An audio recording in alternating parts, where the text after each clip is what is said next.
Essa é a história real da vida da Dona Maria José. Conheça a peregrinação de um casal para ter um filho.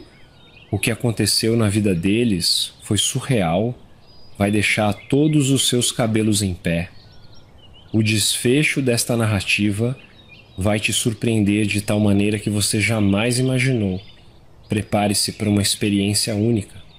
A história de Dona Maria José é tão extraordinária que você vai querer compartilhar com todos que conhece.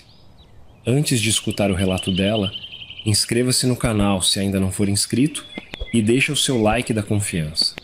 Assim, sabendo que temos o seu apoio, traremos mais histórias reais dos avós para você se emocionar. Tudo começou lá pelos idos de 1959, quando eu era uma mocinha de 18 anos, toda cheia de sonhos. Naquele tempo, a gente morava num lugarzinho pequeno, dessas cidadezinhas do interior, onde todo mundo conhece todo mundo. Foi numa tarde de domingo, na Praça Central, que conheci o Joaquim. Ele estava ali, sentado num banco, lendo o jornal. Moço bonito, trabalhador, filho do seu Antônio Carpinteiro. Eu tinha ido à missa com minha família, como fazíamos todo domingo, e resolvi dar uma volta pela praça antes de voltar para casa.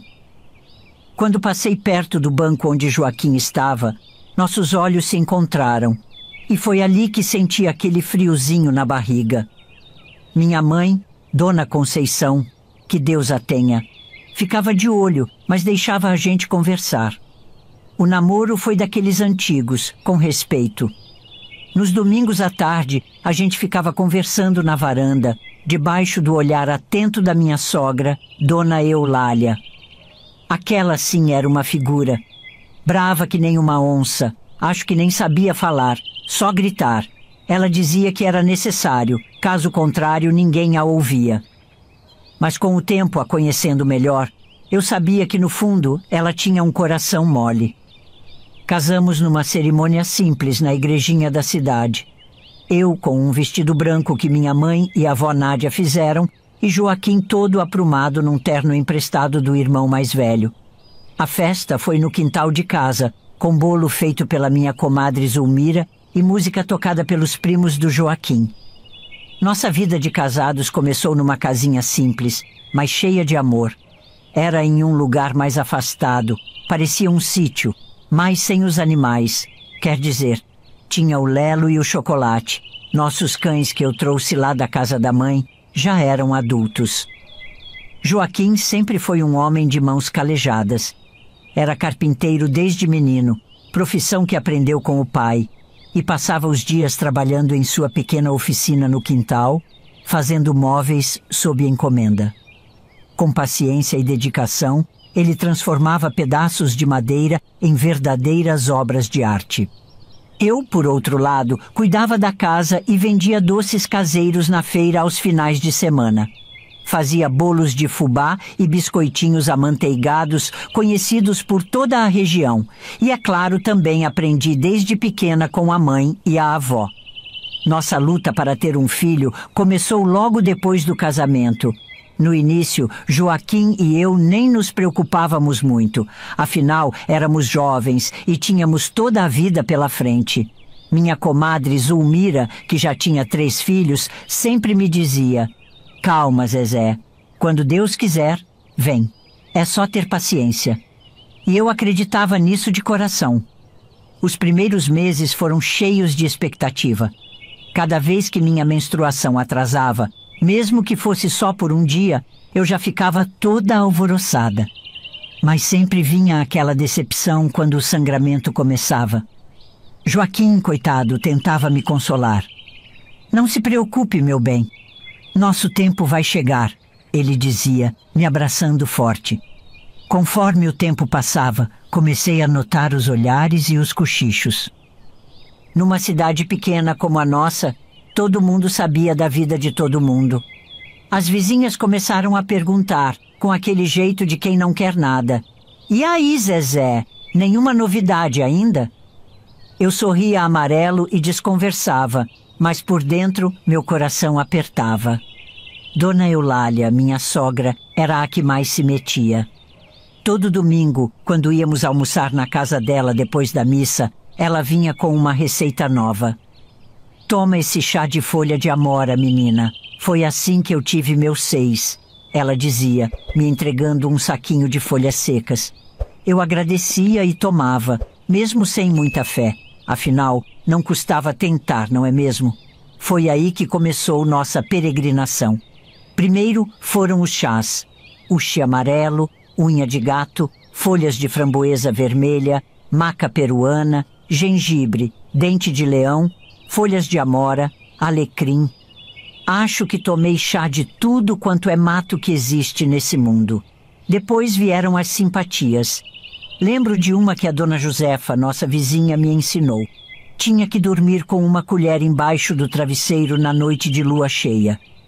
Fiz isso por 3 meses seguidos, mas nada aconteceu. As benzedeiras da região também entraram na história. A primeira que visitei foi a dona Sebastiana, uma senhora de idade que morava nos arredores da cidade. Ela me recebeu numa casinha de pau a pique, cheia de imagens de santos e ervas penduradas no teto. O cheiro de incenso era tão forte que quase me deixou tonta. Dona Sebastiana me fez deitar numa esteira no chão e começou a passar as mãos sobre meu corpo, murmurando palavras que eu não entendia. Depois, ela acendeu uma vela e pingou a cera numa bacia com água. Ficou olhando os desenhos que a cera formava e balançando a cabeça. No final, me deu um saquinho com umas ervas e disse para eu colocar debaixo do colchão. Ela também me ensinou um ritual especial de banho. Ela disse que eu precisava fazer isso na noite de lua cheia, quando as energias estavam mais fortes. Minha filha, ela falou com aquela voz rouca dela, você vai precisar de 7 tipos de ervas frescas. Arruda, alecrim, manjericão, hortelã, guiné, alfazema e uma folha de bananeira. Ela me explicou que eu devia ferver tudo numa panela grande e depois coar. Quando a água estiver morna, você vai se agachar no quintal, debaixo do céu aberto, e vai se lavar bem, principalmente suas partes íntimas. Enquanto faz isso, reza com fé, pedindo para Nossa Senhora da Conceição abençoar seu ventre. Confesso que fiquei um pouco sem jeito só de imaginar, mas Dona Sebastiana garantiu que esse banho era infalível para limpar qualquer empecilho que tivesse atrapalhando a gravidez. Saí da casa de Dona Sebastiana com o coração dividido entre a fé e a dúvida. Uma parte de mim se agarrava à esperança como um náufrago a um pedaço de madeira, querendo acreditar que aquelas ervas e rezas seriam a solução para nossa aflição. Mas outra parte, lá no fundo, cochichava que tudo aquilo não passava de crendice antiga. Mesmo assim, segui as orientações dela como se fossem mandamentos divinos. Coloquei o saquinho de ervas debaixo do colchão com o mesmo cuidado que se põe uma relíquia sagrada. Todas as noites, antes de deitar, eu me ajoelhava ao lado da cama e rezava, as palavras saindo dos meus lábios com uma mistura de fervor e desespero. Quando chegou o dia do banho especial, na lua cheia, senti um frio na barriga que não era só do sereno da noite. Joaquim, chamei baixinho, preciso que você fique de guarda me dando cobertura. Meu marido, que já tinha visto de tudo nessa nossa saga, só assentiu com a cabeça, sem fazer perguntas. Ali estava eu no quintal de casa, com a luz da lua cheia. A bacia com o preparado de ervas fumegava a meus pés. Olhei para os lados, me certificando que nenhum vizinho curioso estivesse espiando, e comecei a me despir, tremendo não sei se de frio ou de nervoso.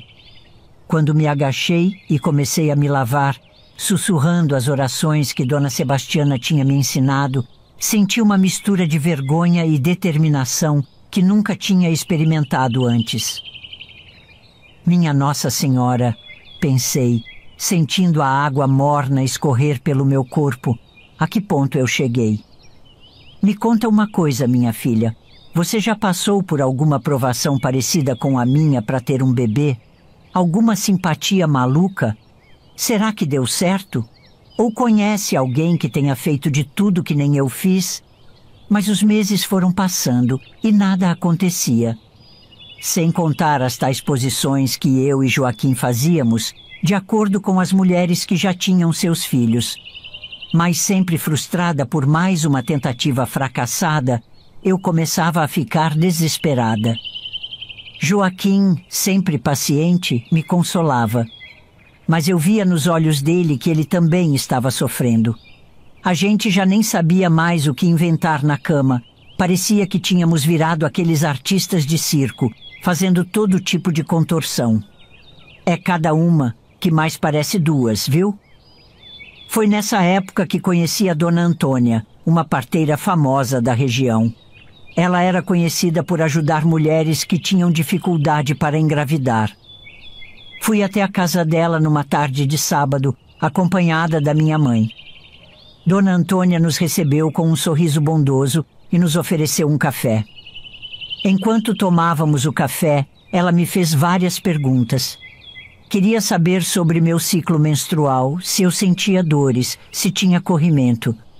Fiquei um pouco envergonhada de falar dessas coisas na frente da minha mãe, mas Dona Antônia tinha um jeito tão maternal que acabei me abrindo. Depois da conversa, ela me examinou. Suas mãos eram calejadas, mas gentis. Ela apalpou minha barriga, meus seios e até fez um exame interno. No final, ela disse que não via nada de errado comigo. Às vezes, o corpo demora um pouco mais para se preparar, ela explicou. Mas não se preocupe, minha filha. Seu tempo vai chegar. Dona Antônia me deu algumas orientações. Disse para eu comer mais verduras de folha verde, tomar suco de romã e evitar friagens. Também me ensinou a fazer uns exercícios para fortalecer o útero, como ela dizia. Saí de lá me sentindo um pouco mais esperançosa. Mas o tempo continuava passando, e nada de criança. Foi então que Joaquim sugeriu que fôssemos procurar um médico na cidade grande. Eu relutei no início.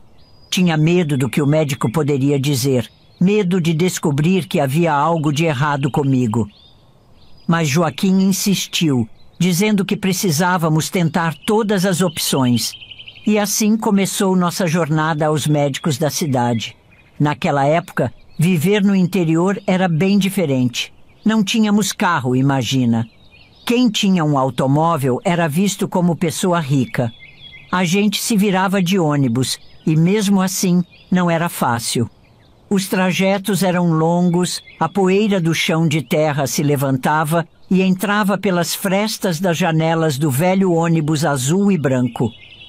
Eu e Joaquim íamos para a cidade grande uma vez por mês, às vezes de carona no caminhão de algum vizinho generoso, para fazer mais exames. Tinha que acordar de madrugada e pegar a condução das 5, enfrentando mais de 2 horas de sacolejo pelas estradas esburacadas até chegar ao hospital.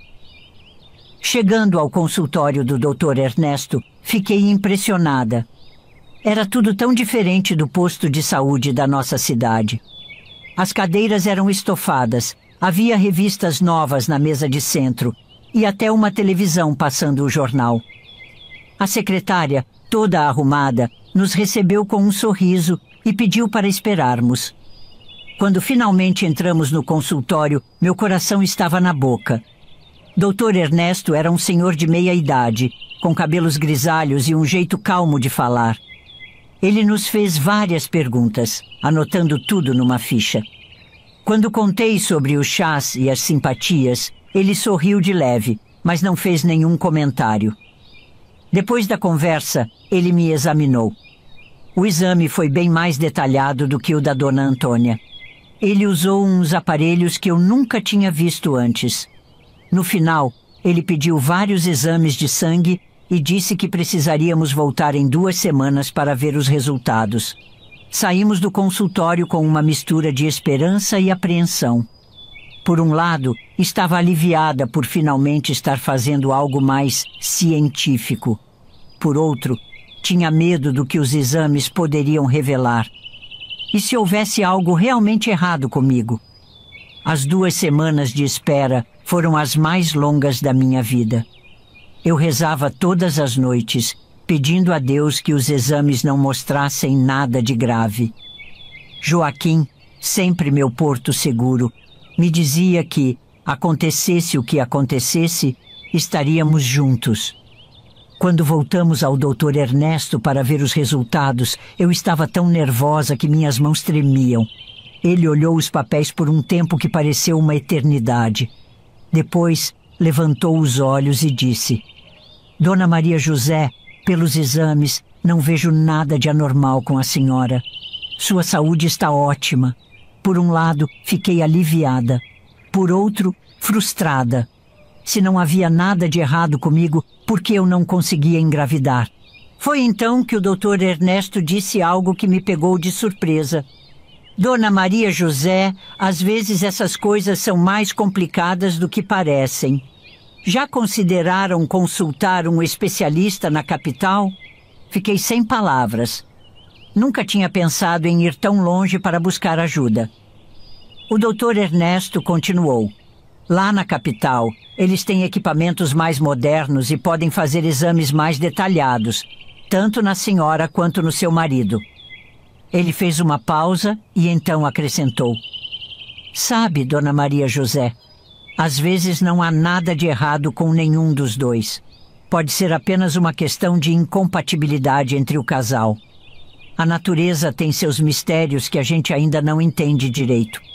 Joaquim, que estava ao meu lado, ficou visivelmente tenso. Na nossa cultura, sugerir que um homem pudesse ter alguma dificuldade para ter filhos era quase um insulto à sua masculinidade. O Dr. Ernesto, percebendo nosso desconforto, tentou nos acalmar. Isso é mais comum do que vocês imaginam, ele disse. E na maioria das vezes, com a orientação certa, os casais conseguem realizar o sonho de ter um filho. Saímos do consultório com uma sensação estranha. Por um lado, havia uma nova possibilidade a ser explorada. Por outro, era como se estivéssemos entrando em um território desconhecido e um tanto assustador. No caminho de volta para casa, Joaquim ficou calado. Eu podia sentir que ele estava lutando internamente com a ideia de fazer esses exames na capital. Quando finalmente chegamos em casa, ele se virou para mim e disse: Zezé, se for preciso, a gente vai nesse médico da capital. Mas vamos esperar mais um pouco. Quem sabe as coisas ainda acontecem naturalmente. Concordei, mais para não pressionar Joaquim do que por realmente acreditar que as coisas mudariam sozinhas. Decidimos esperar mais alguns meses antes de considerar a viagem para a capital. Acabou que eu e Joaquim fizemos aquela tal viagem para a capital que o Dr. Ernesto tinha sugerido. Foi uma aventura e tanto, viu? Imagina só, a gente que mal saía da nossa cidadezinha, de repente numa cidade grande daquelas, cheia de prédios altos e gente apressada para todo lado. Joaquim fez os tais exames que o médico pediu. Eu confesso que fiquei com o coração na mão, ele muito mais. Afinal, nenhum de nós dois queria carregar este peso. Mas quando saiu o resultado, foi um alívio. Nenhum problema. O médico da capital, um moço estudado, disse que às vezes é assim mesmo. Demora um pouco mais para algumas pessoas. Ele ensinou a gente a usar a tal da tabelinha dos dias férteis. Nossa, aquilo parecia coisa de matemática, viu? Tinha que contar os dias, marcar no calendário. Joaquim até brincou que ia precisar voltar para a escola para entender direito. Mas a gente se esforçou, anotava tudo direitinho. Pois é, minha filha, depois de tanto perrengue, eu já estava com 39 anos, quase me conformando que não seríamos pais.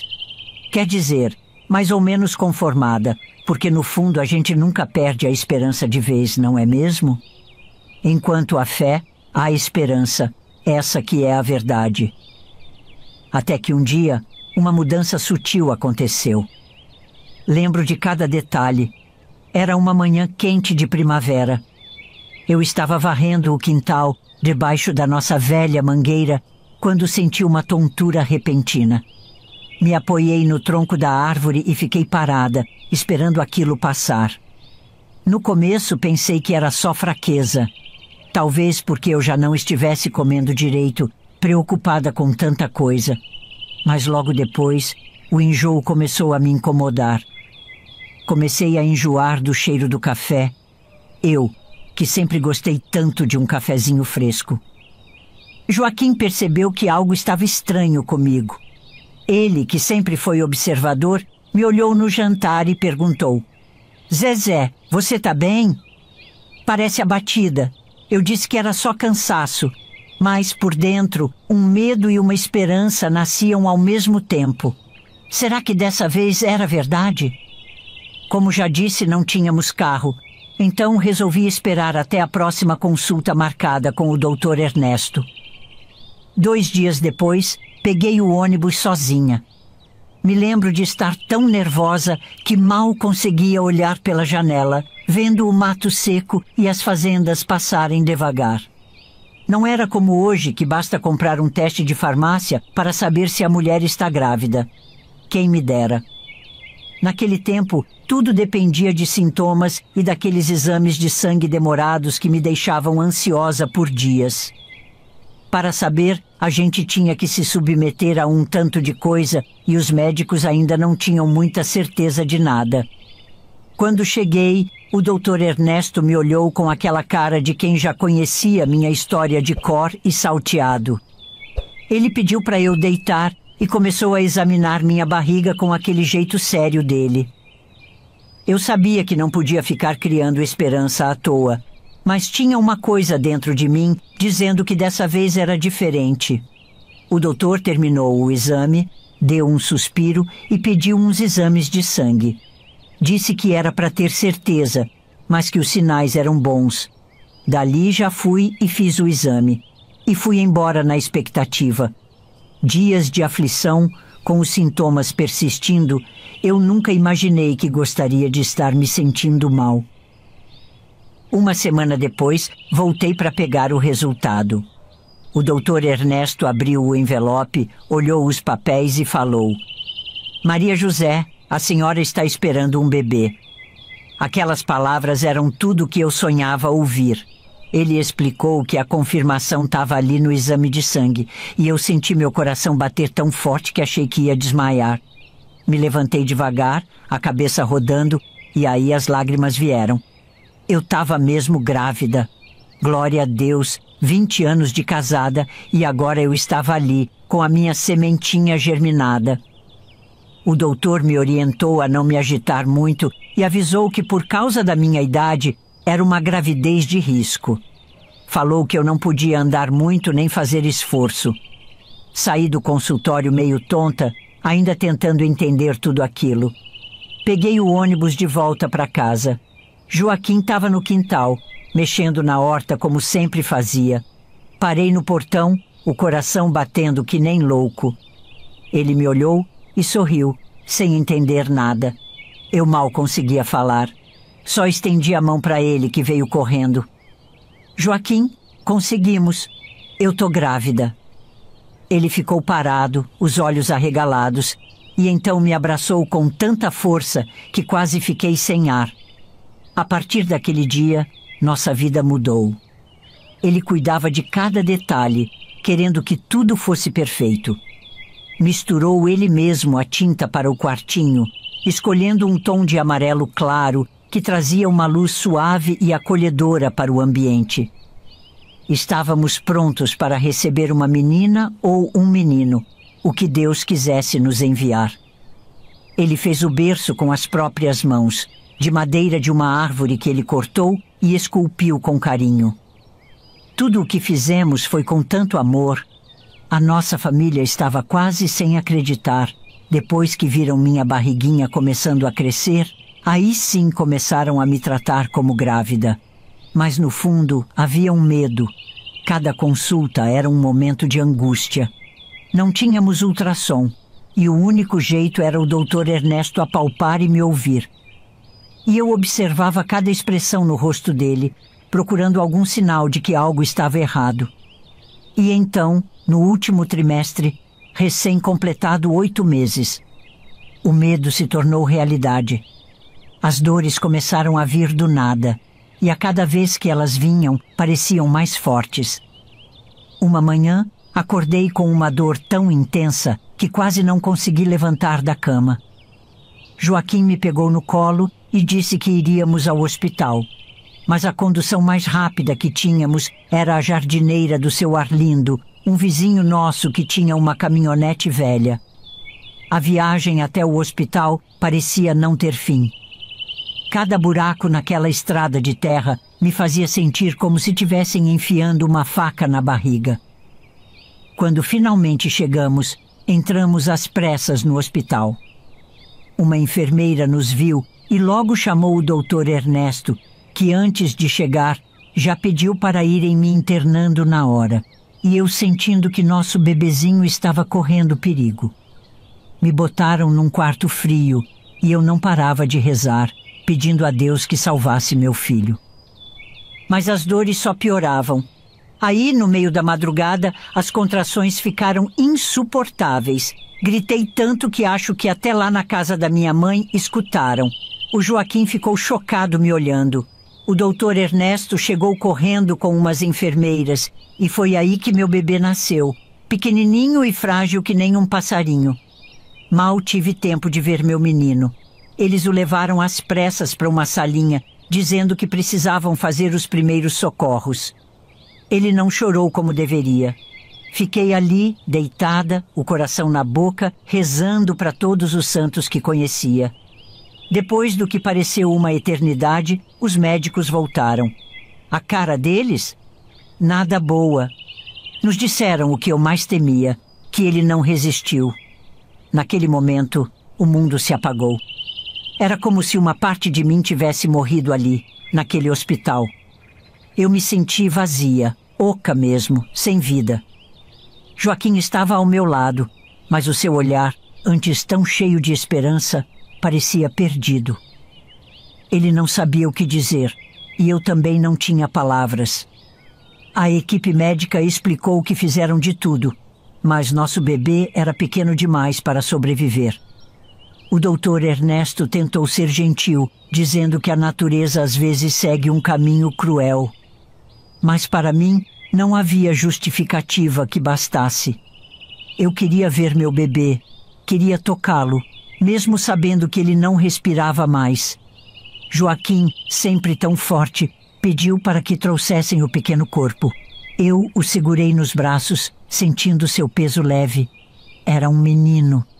E nós nem havíamos escolhido um nome. Enquanto eu o segurava, chorava tanto, mais tanto. A sensação de vazio era tão grande que achei que nunca fosse conseguir sair daquele abismo. Joaquim ficou ao meu lado o tempo todo, igualmente chorando. Depois de algum tempo, ele se aproximou e colocou a mão no meu ombro, a voz quebrada. Zezé, ele merece um descanso digno. Vamos levar nosso menino de volta para casa. As palavras de Joaquim me atingiram como um soco. Como assim, enterrar nosso filho? Eu mal tinha tido tempo de conhecê-lo. Não queria deixá-lo partir. Mas eu sabia que ele tinha razão. O doutor Ernesto não queria me dar alta. Dizia que eu precisava ficar mais um tempo no hospital para me recuperar direito. Mas eu implorei para ir embora. Doutor, eu dizia, por favor, eu preciso sair daqui. Cada minuto nesse hospital está me matando por dentro. Acho que ele viu o desespero nos meus olhos, porque depois de um tempo ele concordou, mas bem contrariado. Dona Maria José, ele falou, a senhora promete que vai ficar de repouso em casa? Nada de esforço, viu? Eu prometi tudo que ele queria ouvir. Naquela hora, eu só queria sair dali, voltar para minha casa, para o meu cantinho. Saímos de lá com uma lista de recomendações do doutor Ernesto e uns remédios para tomar. Mas o que eu mais queria mesmo era a distância daquele lugar que tinha virado o cenário do pior momento da minha vida. Então, naquela manhã cinzenta, com o coração esmagado de dor, voltamos para casa. Joaquim pediu ao Sr. Arlindo que nos ajudasse a levar o pequeno corpo até a nossa terra. Eu o segurava como se estivesse dormindo. Decidimos que era melhor não contar para a família, pelo menos não naquele momento. Aquela dor era nossa, sabe? Não dava para compartilhar. Eu nem conseguia imaginar a dona Eulália ou minha mãe tentando me consolar, dizendo aquelas coisas que a gente fala quando não sabe o que dizer. É a vontade de Deus. Ele está num lugar melhor. Não, eu não estava com paciência para isso. Chegamos à nossa casa no fim do dia. O quarto que Joaquim havia preparado com tanto amor estava pronto para receber nosso bebê. Mas tudo estava vazio. Ele saiu em silêncio e eu fui atrás dele. E com as próprias mãos começou a cavar uma pequena cova no quintal, debaixo da mangueira, onde eu havia sentido a primeira tontura. Eu fiquei ali, observando-o trabalhar com os olhos vermelhos de tanto chorar. Quando terminou, ele fez um gesto para que eu me aproximasse. Com as mãos trêmulas, coloquei nosso menino na terra. Joaquim me abraçou forte e sussurrou: "Ele sempre estará com a gente, Zezé. Sempre." Eu balancei a cabeça, tentando acreditar, mas a dor era tão forte que achei que nunca mais fosse conseguir respirar sem sentir aquele aperto no peito. Enquanto a noite caía e o vento frio soprava, fechei os olhos e murmurei: "Descanse em paz, meu anjinho." Quando a última pá de terra cobriu a pequena cova, escutei algo estranho. Um som fraco, como um gemido. Meu coração parou. Eu fiquei imóvel, prendendo a respiração, pensando que fosse imaginação minha. Mas então, de novo, veio aquele som. Um choro baixinho, quase inaudível, que parecia vir do fundo da terra. "Joaquim, você ouviu isso?" Perguntei, a voz tremendo. Ele me olhou, assustado, e então o som veio mais forte. Não pensamos duas vezes. Com mãos desesperadas, a gente começou a escavar a terra que havia acabado de colocar. E ali, debaixo daquele solo recém-coberto, estava nosso bebê. Frágil, tão pequeno, mas vivo. Os olhinhos estavam fechados, o corpinho tremendo. Mas ele respirava. Eu o peguei nos braços, mal acreditando no que via. "Meu Deus, ele está vivo!" Gritei, as lágrimas de alívio misturadas ao pânico. Joaquim caiu de joelhos ao meu lado, os olhos arregalados. Não conseguíamos entender o que estava acontecendo. Nosso menino, o mesmo que disseram estar morto, agora chorava baixinho, lutando para viver. "Vamos levá-lo de volta ao hospital", Joaquim disse, já se levantando, a voz cheia de urgência. Corremos para dentro de casa que nem dois desesperados. Eu tirei aquele cobertor sujo de terra do meu bebê e peguei um limpinho que estava guardado no armário. Embrulhei ele com todo o cuidado do mundo, como se ele fosse feito de cristal.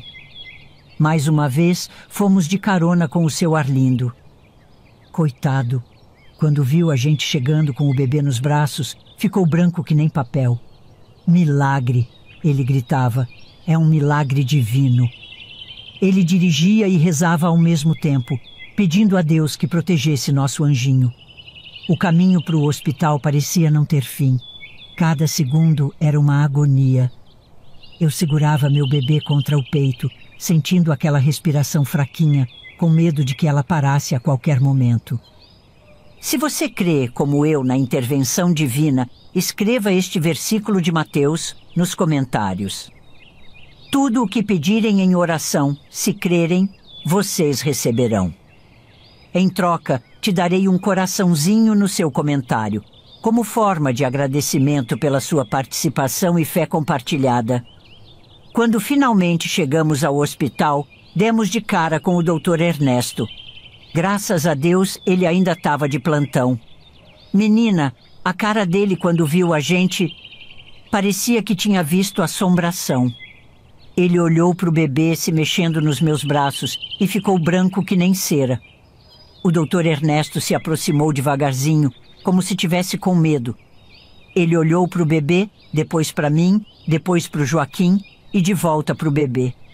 Aí ele murmurou com a voz tremendo: "Meu Deus do céu, Como isso é possível? Nosso bebê foi levado imediatamente para a enfermaria. Médicos e enfermeiras corriam de um lado para o outro e eu fiquei ali, parada, sem acreditar que aquilo era real. Joaquim me abraçava, sem saber o que dizer. Nós apenas nos olhávamos, ambos em estado de choque. Tínhamos presenciado um milagre, um verdadeiro milagre. Mas sabíamos que a batalha não havia terminado. Nosso filho tinha lutado para voltar. Mas será que ele conseguiria sobreviver? Depois que o doutor Ernesto levou nosso bebê para a enfermaria, eu e Joaquim ficamos ali, parados no corredor, ainda sem acreditar no que tinha acontecido. Não conseguia entender como era possível que ele estivesse vivo, depois de terem nos dito que ele tinha partido. Mas naquele momento não importava o como. Ele estava ali, lutando para sobreviver. E eu estava pronta para lutar junto com ele. No entanto, foi então que senti algo estranho. Meu corpo estava fraco, minhas pernas tremiam, e uma onda de calor subiu pelo meu rosto. Quando olhei para baixo, vi uma mancha vermelha se espalhando pela minha roupa. Meu corpo, já tão desgastado por tudo, começou a ceder. Joaquim, eu... Tentei falar, mas as palavras sumiram quando o sangue começou a escorrer. Senti meu corpo ficar mole e tudo ao meu redor ficou turvo. A sensação de perda de controle foi imediata. Eu sabia que era grave. Ela está perdendo muito sangue. Ouvi alguém gritar ao longe e, de repente, fui levada às pressas para outra ala do hospital. O rosto de Joaquim desapareceu de vista e, pela primeira vez em anos, senti medo não apenas pelo nosso bebê, mas por mim também. Fechei os olhos e senti meu corpo ser colocado em uma maca, enquanto rostos estranhos se moviam apressados ao meu redor. As luzes brancas do hospital parecem girar sobre mim, e eu senti um frio terrível tomar conta do meu corpo. Não sei quanto tempo passou, mas quando abri os olhos de novo, estava deitada em um leito, o corpo exausto e a mente enevoada. Joaquim estava ali, ao meu lado, o rosto abatido e as mãos trêmulas. Ele segurava minha mão e eu via o medo em seus olhos. Zezé, pelo amor de Deus, não me deixe também, ele sussurrou, a voz embargada pela angústia. A enfermeira que estava ali explicou que eu havia perdido muito sangue e que precisaria ficar internada em observação. Disseram que o esforço para salvar nosso filho tinha sido demais para o meu corpo, ainda fragilizado pelo parto. Mas eu não pensei em mim. Meu único pensamento era nosso menino, lá na UTI, lutando sozinho. Eu queria me levantar, correr até ele, mas o meu corpo simplesmente não respondia. Senti uma onda de impotência se espalhar. Joaquim se abaixou e beijou minha testa, tentando manter a calma. Nosso filho é forte, assim como você. Vamos sair dessa, Zezé. Os três juntos, falou baixinho. Mas eu sabia que aquela batalha ainda estava longe de acabar. Eu fiquei ali, deitada naquela cama dura de hospital, pensando no meu pequeno. A dor no meu corpo não era nada comparada ao aperto que eu sentia no peito, sabendo que ele estava lá, lutando sozinho, e eu não podia fazer nada. Era como se cada segundo fosse uma eternidade. Joaquim tentava ser forte, coitado. Ele ia e vinha, trazendo notícias de lá da UTI, mas eu via no rosto dele o medo, o cansaço. Mesmo assim, não desanimava. Ele é forte, Zezé. Ele está lá, firme. Não demorou muito e a notícia se espalhou. Logo, minha sogra, Dona Eulália, seu Antônio, meu sogro, e meus pais apareceram no hospital. Menina, eu nem acreditei quando vi a Dona Eulália. Aquela mulher que só sabia gritar e dar ordem, estava lá toda mansa, falando baixinho, bem educadinha. Me surpreendeu mesmo. Acho que o susto do que aconteceu amoleceu até o coração dela. Só foi permitido 20 minutos para as visitas ficarem no quarto. Mesmo porque, que eu não estava sozinha, tinha mais 3 mulheres internadas no mesmo quarto que eu e os médicos não queriam tumultuar. Minha mãe, judiação. Estava desolada de ver a filha passar por tudo aquilo. Ela estava pálida, os olhos vermelhos de tanto chorar. Ficou ali, do lado da cama, segurando minha mão, e meu pai, homem durão que nunca vi chorar, estava com os olhos marejados. A família toda estava em choque com o que tinha acontecido. Era como se tivessem visto a mão de Deus agindo na nossa frente. Eu estava exausta, mas ao mesmo tempo aliviada por ter minha família ali. Ninguém foi autorizado a ver o bebê, mas todo mundo queria saber o nome do pequeno. Eu e o Joaquim nos olhamos. Com tanta coisa que tinha acontecido, a gente nem tinha tido tempo de contar para eles. Mas nós já tínhamos decidido o nome, logo depois que nosso menino voltou para a gente. Lázaro, eu disse, com a voz cheia de emoção. O nome dele é Lázaro. Joaquim completou. Eu já registrei o nome dele no cartório. Nosso pequeno Lázaro. Minha mãe, que conhecia bem a Bíblia, abriu um sorriso emocionado. Lázaro, ela repetiu baixinho. Aquele que voltou da morte. Expliquei para a família. Sim, mãe, na Bíblia, Lázaro foi o homem que Jesus ressuscitou. Ele tinha morrido e já estava até enterrado, mas Jesus chegou e chamou ele de volta à vida. Igualzinho nosso menino.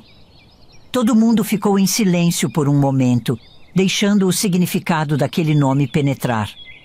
Nosso pequeno Lázaro, que tinha estado nos braços da morte e voltado para a vida. Era o nome perfeito para o nosso milagre. Dona Eulália, surpreendendo a todos mais uma vez, foi a primeira a falar. É um nome forte, cheio de significado. Esse menino vai ter uma história e tanto para contar. E assim ficou confirmado para a família. Nosso filho, nosso pequeno guerreiro que tinha desafiado a morte, seria Lázaro. Um nome que carregava toda a história do nosso milagre. Quando a família se foi, senti de novo o peso da situação. Quer dizer, eu me sentia bem, mas meu coração estava apertado pelo Lázaro. Cada vez que o Joaquim entrava no quarto, eu prendia a respiração, esperando notícia. Era uma agonia só. Até que numa tarde, Joaquim entrou com um sorrisão no rosto. Zezé, ele disse, o doutor Ernesto falou que nosso menino está reagindo. Menina, quando ouvi isso, parece que ganhei força nova. Fiquei insistindo tanto com as enfermeiras que elas acabaram cedendo e me levaram para ver o Lázaro na UTI. Fui andando devagar, as pernas ainda estavam fracas. Quando entrei na UTI neonatal, confesso que levei um susto. Era um lugar que metia medo, cheio de aparelhos grandes e barulhentos. O cheiro de álcool e remédio era tão forte que chegava a embrulhar o estômago. Mas aí eu vi ele. Meu Lázaro. Estava ali, naquela incubadora, parecendo um passarinho caído do ninho. Todo cheio de fio, de aparelho. Tão pequenininho que dava vontade de chorar. Mas sabe o que me impressionou? Ele estava respirando rápido, lutando. E olha só que coisa. Apesar de tudo, o menino estava com uma cor tão bonita. Você é um guerreirinho, meu amor, sussurrei, colocando a mão no vidro. As enfermeiras ficaram me olhando com pena, mas eu não ligava. Fiquei ali, sentada, conversando com ele, mesmo que ele não pudesse me ouvir direito. Falei de como ele era esperado, de como o papai dele estava lá fora, doido para poder segurar sua mãozinha. E naquele momento, ele se mexeu. Uma coisinha de nada, mas o suficiente para me fazer acreditar que ele estava me ouvindo. Que ele sabia que a mamãe estava ali. Recebi alta depois de 4 dias, mas todo santo dia eu e Joaquim voltávamos para o hospital para ver nosso pequeno. No começo era difícil. Lázaro ficava numa incubadora que parecia uma caixinha de vidro. Ele era tão pequenino ali dentro. Nos primeiros dias, nem podia tocar nele direito. As enfermeiras deixavam a gente colocar a mão por uns buraquinhos na incubadora, só para fazer um carinho de leve. A gente ficava lá, olhando para ele, rezando baixinho. As enfermeiras eram boas, sempre tentando animar a gente. Conversa com ele, elas diziam, ele reconhece a voz de vocês. Então eu ficava ali, falando com meu menino, contando as coisas de casa, dizendo que logo, logo ele ia poder ir para a casinha dele. Aos poucos, graças a Deus, ele começou a reagir. Primeiro, foi o coração. O médico disse que estava ficando mais forte, mais regular. Também começou a ganhar peso. Era pouco, sabe? Uns gramas por dia. Mas para a gente, cada grama era uma vitória e tanto. Como eu tinha saído do hospital, não podia mais ficar lá o tempo todo. Então eu tirava leite em casa e levava para o hospital todo dia. Era um sacrifício danado. Naquela época não tinha essas bombinhas elétricas de hoje. Era tudo na mão mesmo. Doía, às vezes rachava o bico do peito, mas eu não desanimava. Sabia que aquele leite era importante para o meu menino. Quando me disseram que ele tinha começado a sugar o leite que eu mandava, foi uma alegria só. Primeiro, davam por uma sondinha. Depois, começaram a dar por uma mamadeirinha pequena. Era pouco de cada vez, mas era um progresso e tanto. Os dias iam passando e aquele pesadelo aos poucos ia se transformando. Joaquim, coitado, se desdobrava. De dia trabalhava na carpintaria, de noite ia para o hospital ficar com Lázaro. Eu ficava de dia, ele de noite. A gente mal se via, mas sabia que era por uma boa causa. O doutor Ernesto era um anjo. Sempre explicava tudo direitinho para a gente. A primeira vez que pude segurar ele no colo foi inesquecível. A enfermeira me ajudou a tirar ele da incubadora. Ele era tão levinho, parecia que ia quebrar.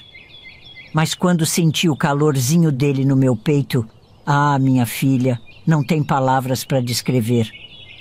Os dias foram passando e a gente ia comemorando cada coisa. O dia que ele abriu os olhinhos pela primeira vez. O dia que ele segurou meu dedo com aquela mãozinha miúda. Cada momento desses era como um presente de Deus pra gente. Lázaro foi ficando mais forte. Os médicos foram tirando os aparelhos aos poucos. Primeiro foi o respirador. Depois, os outros tubos. Cada vez que tiravam alguma coisa, era um alívio. Ver ele respirando sozinho, sem aquela máquina barulhenta, era uma bênção. Aí veio o dia que ele pôde mamar no peito pela primeira vez. Ave Maria, que emoção!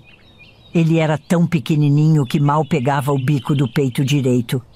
Mas a enfermeira me ensinou como fazer, e aos pouquinhos ele foi pegando o jeito. A gente ia todo dia sem falhar. Tinha dia que era mais difícil. As notícias nem sempre eram boas. Às vezes ele tinha uma recaída, perdia um pouquinho de peso. Nesses dias, a gente saía de lá arrasado. Mas no dia seguinte, estava lá de novo, com fé e esperança. As outras mães da UTI foram um apoio e tanto. A gente conversava, trocava experiência. Tinha mãe que estava lá há mais tempo que a gente, outras que tinham acabado de chegar. Todo mundo se ajudava como podia. Depois de quase 2 meses, que pareceram uma eternidade, o doutor Ernesto deu a notícia que a gente tanto ansiava. Lázaro podia ir para casa. Menina, na hora eu não sabia se ria ou se chorava. Fiquei ali, parada, olhando para o doutor, achando que tinha ouvido errado. Joaquim, que sempre foi mais decidido que eu, saiu numa carreira para arrumar tudo em casa. Eu fiquei lá no hospital, ouvindo as recomendações do médico. Era tanta coisa para lembrar, como dar banho, como amamentar, os cuidados com a limpeza. Minha cabeça rodava com tanta informação. As enfermeiras me ajudaram a arrumar as coisas do Lázaro. Elas tinham se apegado tanto ao menino que até choraram na hora da despedida. Uma delas, a Vânia, me deu de presente uma roupinha que ela mesma tinha feito para o Lázaro. Fiquei tão emocionada que nem sabia como agradecer. Quando finalmente saímos do hospital, parecia um sonho. Joaquim, dirigindo devagarzinho, pegou o carro do irmão dele emprestado. Eu no banco de trás com Lázaro no colo. O sol batia no rostinho dele e ele ficava piscando, estranhando a claridade. Era como se tivesse nascido de novo. Eu olhava para aquele rostinho corado e tão miúdo. Chegando em casa, vi que Joaquim tinha preparado tudo. O quartinho que a gente tinha arrumado antes estava todo limpinho, esperando por Lázaro. Os primeiros dias em casa foram uma adaptação e tanto, cheios de altos e baixos. A gente ficava com medo de tudo. Qualquer barulhinho que Lázaro fazia, a gente já ficava em alerta. Era uma provação e tanto, viu? Lembro como se fosse hoje da primeira vez que ele teve febre. Ave Maria, quase perdi o juízo. Era noitinha e de repente senti o corpinho dele queimando. Joaquim pulou da cama num pulo só e lá fomos nós para o hospital, o coração na boca. Cheguei lá já esperando o pior, imaginando que ele estava doente. Mas graças a Deus, o médico nos acalmou, me dizendo que era só coisa de bebê, que não tinha nada a ver com o que ele tinha passado. Mas e se voltar, doutor? Perguntei desesperada. Disse, Dona Maria José, esse menino é um milagre. Só precisa de cuidado e de amor. E disso ele tem de sobra, não é? Saímos de lá mais aliviados, mas ainda com o coração apertado. Mas sabe que o doutor tinha razão? Nosso Lázaro foi ficando forte, era guloso, mamava muito, cada passo estava pedindo peito, ficou tão gordinho e rechonchudo. As perninhas eram tão roliças, era uma gracinha de se ver. O tempo foi passando e Lázaro foi crescendo sadio, para surpresa de muita gente. Aquele menino franzino da UTI virou um garotão forte e esperto. Quando Lázaro tinha uns 2 anos, Deus nos abençoou de novo. Fiquei grávida da nossa Aline. E dessa vez o medo bateu forte. Passei a gravidez toda rezando, pedindo a Deus que dessa vez fosse mais tranquilo. E foi, graças ao Senhor. Aline nasceu no tempo certo, gordinha e corada. E o tempo... esse vai seguindo o seu fluxo. Ver os dois crescendo juntos era uma alegria sem tamanho. Lázaro era um irmão mais velho, todo cuidadoso, sempre de olho na irmãzinha. Os dois eram grudados que nem carrapato. Onde um ia, o outro ia atrás. Na escola, se saía bem, que era uma beleza. Sempre nos primeiros lugares da classe, orgulho da professora. O Lázaro foi mostrando que tinha um dom especial. Desde pequeno, dizia que queria ser médico. A gente achava bonito, mas pensava, coitadinho, não sabe o que está falando. Afinal de contas, naquela nossa cidadezinha, quem é que tinha condição de mandar filho para a faculdade de medicina? Mas sabe que o danado não desistiu da ideia? Estudava que nem um condenado. Passava as tardes na biblioteca da escola, lendo tudo que podia. Quando chegou a hora do vestibular, ele disse que ia tentar. Eu e Joaquim nos olhamos, o coração apertado. Como é que a gente ia fazer para pagar uma faculdade de medicina? Pois não é que o menino passou e ainda por cima conseguiu uma bolsa. Foi uma festa só na cidade. Todo mundo queria dar os parabéns para o menino milagre, que agora ia ser doutor. A história dele já tinha corrido por toda a região, sabe? As pessoas apontavam na rua. Olha lá o menino que nasceu morto e voltou à vida. Os anos de faculdade foram duros. Lázaro teve que ir morar na capital, longe da gente. Eu chorava escondido toda noite, com medo de que acontecesse alguma coisa com meu menino longe de mim. Mas ele se virou bem. Estudava que nem um louco, fazia bico para se manter e ainda arrumava tempo para ligar para a gente todo domingo. Enquanto isso, a vida seguia seu rumo aqui em casa. Joaquim continuava na carpintaria, fazendo seus móveis. Eu cuidava da Aline, que já era uma moça feita e linda. Nós duas fazíamos e vendíamos doces na feira. A menina também era estudiosa, puxou ao irmão. Mas o que mais me impressionava era o jeito dela com os desenhos. Tinha uma mão abençoada para coisa. Um dia, vendo ela rabiscar uns vestidos num caderno velho, tive uma ideia.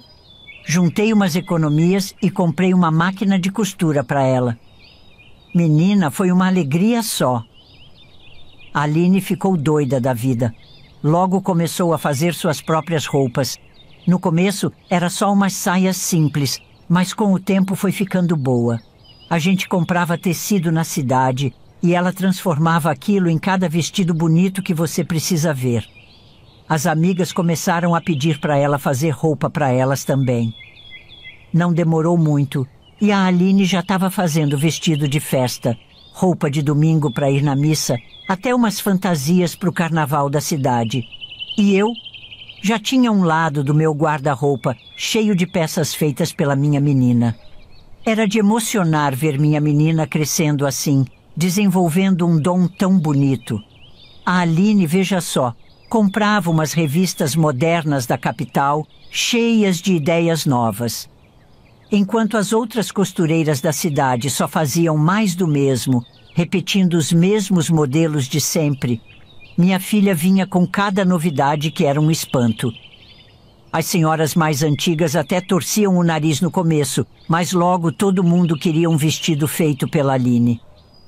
Ela tinha um olho para moda que era uma coisa de outro mundo, sempre adiantada no que ia ser tendência. Mas sabe como é a vida? Sempre apronta uma pra gente. Quando você pensa que tudo está perfeito, lá vem bordoada. Lázaro estava quase se formando quando o pior aconteceu. Numa tarde de sábado, Joaquim estava na oficina dele, trabalhando num armário grande que tinha encomendado. De repente, senti um aperto no peito, uma agonia. Corri para a oficina e encontrei meu velho caído no chão. Ave Maria, que desespero! Gritei por socorro, os vizinhos vieram correndo. Chamaram a ambulância, mas quando chegou no hospital, já era tarde demais. Meu Joaquim tinha partido. O médico falou que foi um ataque do coração, desses que não dá tempo nem de pedir socorro. Fiquei sem chão. Como é que eu ia seguir sem meu companheiro de tantos anos? Como é que ia ser a minha vida e da Aline agora, ali, sozinhas na casa? E o Lázaro tão longe, como é que eu ia contar para ele? Liguei para o meu menino chorando. Ele ficou mudo do outro lado da linha. Depois disse que estava pegando o primeiro ônibus para casa. Chegou de madrugada, os olhos vermelhos de tanto chorar na viagem. Abraçou eu e a irmã e ficamos ali, os três juntos, quase morrendo de tanto chorar pela perda do nosso Joaquim. O enterro foi no dia seguinte. Parecia que a cidade inteira tinha ido se despedir. Joaquim era querido por todos, sabe? Sempre pronto para ajudar, fazer um servicinho de graça para quem não podia pagar. As pessoas vinham, davam os pêsames, contavam alguma história boa do meu velho. Lázaro ficou uma semana em casa, cuidando de tudo. Resolveu papelada, ajudou a organizar as coisas da carpintaria. Mas logo teve que voltar para a faculdade. Faltava pouco para ele se formar. Não podia largar tudo agora. Foi um tempo difícil, viu? Eu me sentia tão sozinha sem meu Joaquim. Às vezes acordava de noite e esticava o braço procurando ele na cama. Aí lembrava que ele não estava mais ali e o choro vinha. Mas a vida segue, nem que a gente não queira, não é mesmo? Eu tinha que seguir em frente pelos meus filhos. Aline foi meu apoio nessa época. Menina forte, decidida. Cuidava da casa, me ajudava com os doces, costurava e ainda dava conta dos estudos. Eu olhava para ela e via o pai.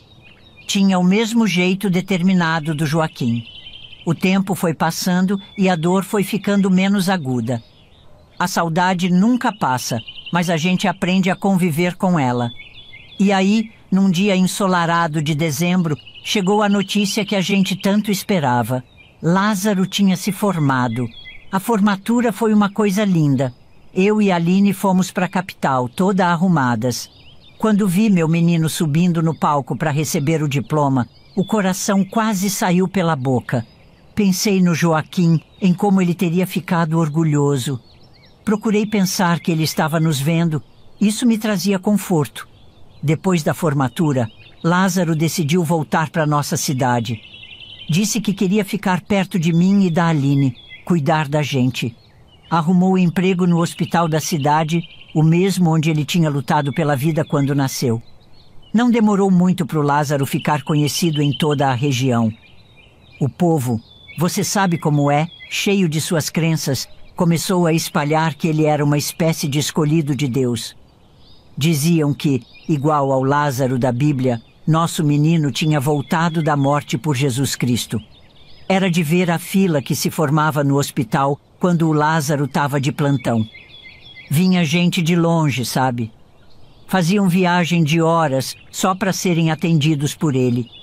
Os outros médicos jovens do hospital às vezes ficavam de lado, o povo não confiava muito neles. Mas com o Lázaro era diferente. A fé do povo nele era tanta que até os casos mais difíceis pareciam melhorar nas mãos dele. Claro que era a ciência trabalhando, o conhecimento que ele tinha aprendido na faculdade. Mas para muita gente era milagre puro. E sabe o que me deixava mais orgulhosa? Ver que mesmo com toda essa fama, meu menino continuava humilde. Atendia todo mundo com o mesmo cuidado, fosse rico ou pobre.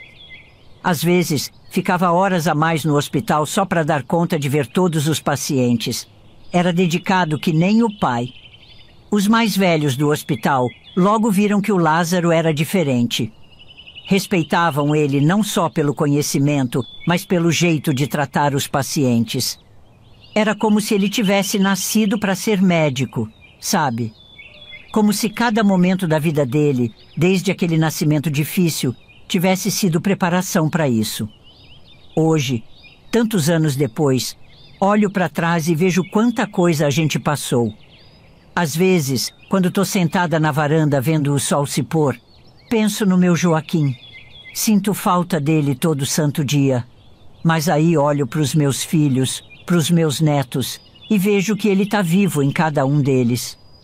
Pois é, minha gente, essa foi a minha história, que senti no meu coração de compartilhar com vocês. Esse canal aqui, Reflexões dos Avós, tá cheio de história de gente como eu, que já viveu muito, gente que tem sabedoria para repartir e tem um bocado de histórias para contar. Que Deus abençoe vocês todos. E lembrem-se, a vida é uma escola e cada dia é uma nova lição. Fiquem com Deus, meus queridos.